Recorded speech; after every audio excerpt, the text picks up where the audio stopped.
আপনাদের মতো এত সুন্দর মানুষ পাবো এটা আমি কখনো কল্পনাও করতে পারি না।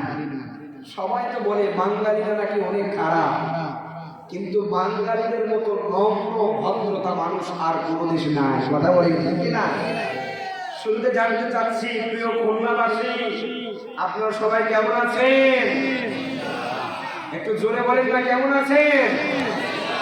যদি থাকেন খুশি, মুখে নিয়ে হাসি, উঁচু করে কাল্লা, আর একবার জবান ছেড়ে আমল বলি আলহামদুলিল্লাহ।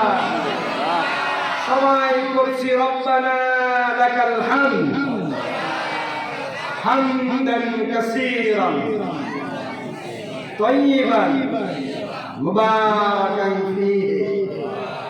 আমার আগে আলোচনা করেছেন আমার অত্যন্ত কাছের প্রিয় ভাই হাফিজ মাওলানা আনিসুর রহমান সাহেব, আল্লাহ পাক রব্বুল আলামিন প্রিয় ভাই এই হায়াতে বারাকা দান করে বলে আমিন।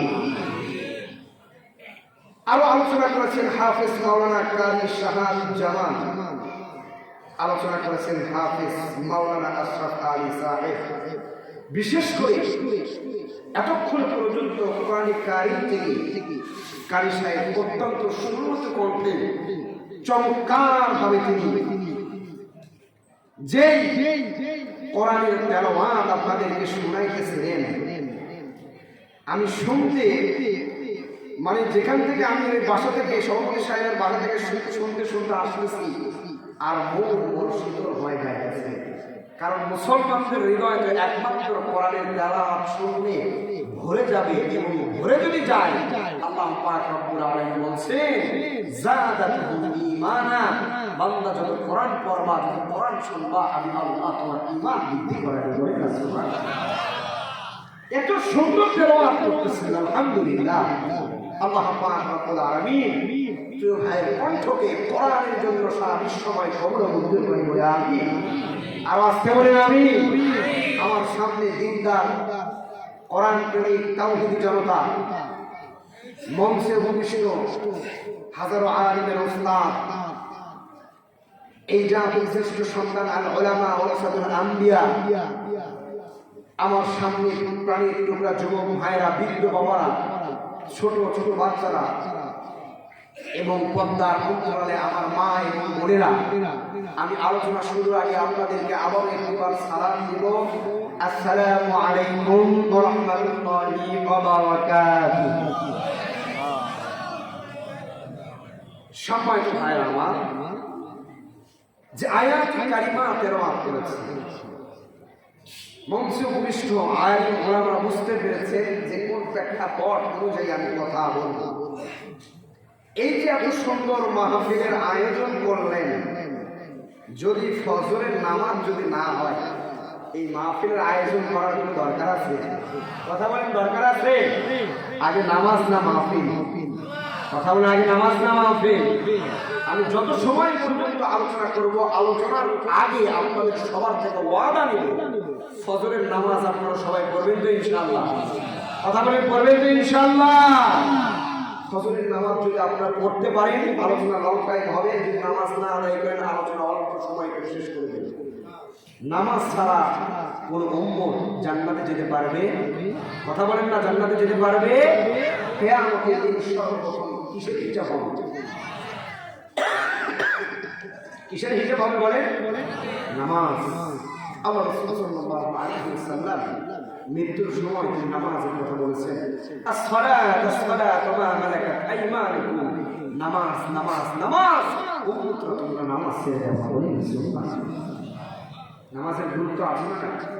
কথা বলেন, নামাজের গুরুত্ব আছে না নাই?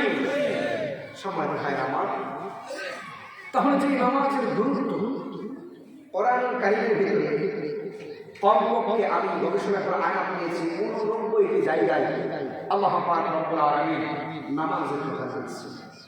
আর সালাতের কথা আল্লাহ পাক রব্বুল আলামিন যেখানে নিয়ে আসছেন, যেখানে সালাত সেখানে আল্লাহ পাক রব্বুল আলামিন বলছেন, যেখানে সালাত সেখানে তোমরা সালাত কায়েম করো। কি করো? আকিমুস সালাত, তোমরা সালাত কায়েম করো। আতুজ যাকাত, তোমরা যাকাত প্রদান করো। এই যে কয়েকদিন পর মাহে রমজান, রমজানুল মুবারক মাসে আমরা সুবাস পাইতেছি, রমজানের ঘ্রাণ কত সুন্দর। আলহামদুলিল্লাহ, রমজানের ঘ্রাণ কত সুন্দর। আল্লাহ পাক বলছেন বান্দারে সব কিছু মানুষ দেখানোর জন্য করলেও করতে পারো, কিন্তু রোজা মানুষ দেখানোর জন্য করার কোনো অপশন নেই। রোজা একমাত্র আমার জন্য, আর একমাত্র রোজা আমার জন্য, আর রোজার পুরস্কার আমি আল্লাহ নিজে। সুবহানাল্লাহ কোন রোজার পুরস্কার আমি আল্লাহ কি নিজে। এই যে রমজান মুবারক মাস আসলে সমাজের ভিতরে একটা প্রচলিত হয়ে গিয়েছে, শুধু রমজান মুবারক মাস আসলে আমরা যাকাত দিই। কে দেই? কথা বলেন কি দিয়ে? শুধু রমজান মুবারক মাস আসলে যাকাত দেই, বাকি কোন মাসে আমাদের যাকাত দেওয়ার খবর নাই। আরে ভাই, বাড়ির পাশে একজন মা একজন অনাহার আছে, না খাই আছে, এনে যে রমজান মাসে একটা লুঙ্গি দিয়া এর কি পরনে কাপড় নাই? কথা কয় কথা কন, পরনে কি কাপড় আছে? একজন মা কি দিয়ে একটা শাড়ি দিয়ে যাকাত শেষ, ফিনিশ। যাকাত আদায় হলো, শুধু কয়েকটা সেলফি বাজি হলো। কি হইল? কথা কন, সেলফি বাজি। একটা লুঙ্গি দেয় 10 জনের ছবি তোলে। লোক দেখানোর জন্য কিছু দান সজ্জা, লোক দেখানোর জন্য না, যে মানুষদের উদ্দেশ্য থাকতে হবে এটা, যে আমার দেখে আরেকজন ভাই যেন তাদেরকে সাহায্য সহযোগিতা করে। এখন তো পুরো বিশ্ব মুসলিম কান্ট্রির ভিতরে আফগানিস্তান সবচাইতে প্রথম আছে। আমি গতকাল নিউজ দেখে অবাক হয়ে গেলাম। আফগানিস্তান এরকম করে লক্ষ লক্ষ টাকার বান্ডিল গুলো, যেগুলো পলিথিন ব্যাগ আছে না ভাই, সাদা হোয়াইট কালার পলিথিন ব্যাগে, এগুলো নিয়ে রাস্তাতে ঘুরতেছে। আর আজকে আমাদের বাংলাদেশে স্বৈরাচার বিদায় হয়ে গিয়েছে, মনে হয় জুলুম আরো বেড়ে গিয়েছে। কথা কন, একদম বিদায় হয়ে গিয়েছে, জুলুম হয়ে বেড়ে গিয়েছে। আজকে রাস্তায় পথে ঘাটে সব জায়গায় ডাকাতি, মানুষের জীবনের নিরাপত্তা নাই, জানের নিরাপত্তা নাই, মালের নিরাপত্তা নাই। আজকে এই জান, এই মালের নিরাপত্তা পেতে হলে একমাত্র আগামী প্রজন্ম, আগামীর সংসদ, কোরআনের সংসদ ছাড়া অন্য কোনো উপায়, কথা বলে অন্য কোনো উপায়। প্রিয় খুলনাবাসী, আপনাদেরকে আজকে একটা কথা বলতে চাই। বিগত দিনে অনেক ঘোড়ার দিন দেখেছি, সব ঘোড়ার দিন দেখার দিন শেষ।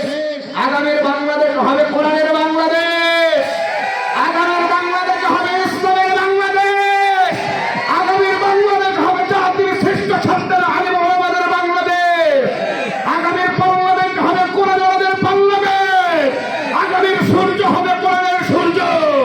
কোন নাস্তিক, কোন বেঈমান বাধা দিতে আসলে পিঠের চামড়া উঠে ফেলবো। রাজা আছে, কারো রাজা আছে, তো হাত আল্লাহকে দেখা দেয়। সবাই কত কি দেখলাম। একবার অন্তত আমরা আল্লাহর কাছে যাওয়া, দুনিয়ার কোন মানুষের কাছে আল্লাহর কাছে একবার যাওয়া। আল্লাহ অন্তত এই বাংলার মুসলিম, এই নির্যাতিত মুসলিম জাতির মাঝে একবার কোরআন ওয়ালা সাথে আগামী পার্লামেন্টের মসজিদে ইসলামী আন্দোলনের মানুষদেরকে আমরা দেখতে চাই। ইসলাম ওয়ালা ছাড়া কারো খায় আর আমরা দিব, কথা বলেন দিব। যেই নেতা 5 ওয়াক্ত নামাজ পড়ে, যেই নেতার মুখে দাঁড়িয়ে আছে, যেই নেতা ইসলামী আন্দোলনকে ভালোবাসে, এই নেতাকে আমরা দেখতে চাই। কথা বলেন ঠিক কিনা? আর বসে থাকার সময় নয়। আমরা তো মায়া মানুষ না যে ঘরের ভিতরে চুরি করে বসায় থাকবো, সাজুগুজু করে বসায় থাকবো। আমরা তো সেই জাতি, যেই জাতিরা বিগত দিনে ফাঁসির কাস্টে চলছেন, তারপরে কোনো বাতিলের কাছে মাথা আনত করি না। আমরা তো সেই জাতি, বিগত দিন থেকে হাজার হাজার আলেম ওলামাদেরকে রিমান্ডে নেওয়া হয়েছে। বিশেষ করে কওমি অঙ্গনের সবচাইতে বড় আলেম জুনায়েদ আহমেদ বাবুনগরী হুজুরকে এত নির্যাতন করেছে, তার বাকি জীবনটা তিনি কি করেছেন, হুইল চেয়ারের উপর কাটিয়ে দিয়েছে। দেখেন নাই? কথা বলেন দেখেন নাই? আমাদের কোরআনের পাখি আপনাদের পাশের জেলার সেই কৃতি সন্তান শহীদ আল্লামা দিলওয়ার হুসাইন সাইদি রাহিমাহুল্লাহকে এই খুলনার জমিনে তাকে দাফন করতে দেওয়া হয় নাই। কথা বলেন, এই খুলনাতে দাফন করতে দেওয়া হয় নাই। জানাজা করতে এসেছিলাম, কারো মা, কারো ভাইও না, কারো বাপও না, কারো আত্মীয় স্বজন না, মানুষের চোখে চোখে পানি। কারণ এই সম্মান কিসের জন্য? কথা বলেন কিসের জন্য? শুধু কোরআনের জন্য সম্মান। কোরআনকে যে ভালোবাসবে সম্মান বাড়ায় দেবে কি? কথা বলেন, কে বাড়ায় দেবে? কোরআনকে ভালোবাসতে পারবে তো? এই যে আজকে এই মাদ্রাসায় 11 জন হাফেজ ছাত্রদেরকে পাঠিয়ে দিলাম, আমি তো নগণ্য গুণাগার। 11 জন হাফেজ ছাত্রদেরকে পাঠিয়ে দেওয়া হলো, তাদের সিনার ভিতরে কোরআন আছে, কি আছে? কথা বলেন, এইগুলো এই এলাকাবাসীর জন্য আমানত, এলাকাবাসীর জন্য রহমত, এলাকাবাসীর জন্য বরকত। এই রহমত বরকতগুলো আপনারা নিজের সন্তানের মতো করে আঁকড়ে ধরে রাখতে পারবেন।